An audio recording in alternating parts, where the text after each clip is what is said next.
Rumah warga di Jalan Murni Lorong Famili, Kelurahan Alang-Alang Lebar, Kecamatan Alang-Alang Lebar, Palembang, terendam banjir setinggi 80 cm. Banjir terjadi setelah hujan deras mengguyur kota Palembang pada Minggu 13 April 2025 malam. Ketua RT 16 Kelurahan Alang-Alang Lebar menyebut, kawasan tersebut sudah menjadi langganan banjir sejak 2014. Ia menduga penyebabnya karena minimnya resapan air. Kalau banjir udah lama, sekitar tahun 2014 sudah mulai banjir di sini.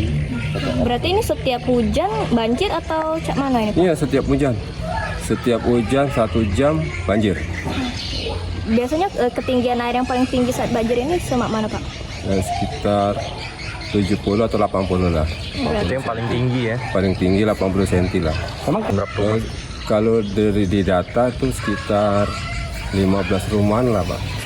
Ya, 15 rumah yang masuk di dalam itu. Ini mulai surutnya perkiraan kapan? Kalau surut mungkin pagi besok sore. Nah. Akibat banjir, aktivitas warga sempat terganggu. Akses kendaraan di sekitar lokasi juga tersendat. Warga diminta segera mengevakuasi barang-barang elektronik untuk mencegah arus pendek listrik. Hingga Senin 14 April 2025 siang, warga masih berupaya menyedot air dengan mesin pompa agar banjir cepat surut. Mereka mengeluhkan banyak barang dan perabotan rumah tangga rusak karena terendam. Dari jam berapa semalam ke setengah 10-an lah, sampai jam 11, jam 12 itu. Yang terendam apa deh? Yang terendam warsi itu. Seluruh isi rumah berarti? Iya. Sejak kapan Kak kita nih banjir sini kalau hujan besar? Sebenarnya dari tahun ke tahun tuh memang sering banjir. Kuras sendiri pakai mesin gitu Pak? Ya, jujur pakai mesin. Kalau pakai ember aja lama.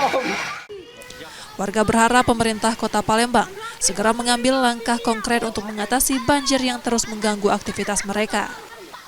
Reski Oktora, Muklas Diferensial, Kompas TV, Palembang, Sumatera Selatan.